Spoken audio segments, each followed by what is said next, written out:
አረፋ እስኪደርስ ባሉት ቀናቶች መስራት ያሉብን መልካም ስራዎች ክፍል 2። ከዚህ መልእክት በሚገኘው አጅር ላይ ተካፋይ ለመሆን ለብዙ ሰው ሼር በማድረግ እንዲደርስ እናደርግ ኢንሻአላህ። አምስተኛ ሰደቃ በመስጠት ላይ መጠናከር ይኖርብናል።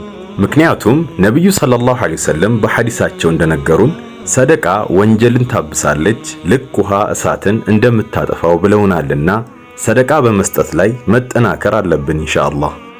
ስድስተኛ ተክቢርና ተህሊልን ማብዛት ተገቢ ነው። ሰሐባዎችም በእነዚህ ቀናት ውስጥ ተክቢርና ተህሊል ያበዙ ነበር። በአሁን ሰዓት ግን በጣም ከተረሳ ሱናዎች ውስጥ አንዱ ነው። ኢማም አልቡኻሪ እንዲህ ብለዋል፣ ኢብኑ ዑመርና አቡ ሁረይራ ረዲየላሁ ዐንሁም በገበያ ቦታዎች በመውጣት በእነዚህ ቀናቶች ውስጥ ተክቢር ይሉ ነበር። ሰዎችም በእነሱ ተክቢራ ማለት ተነሳስተው ተክቢራ ይሉ ነበር።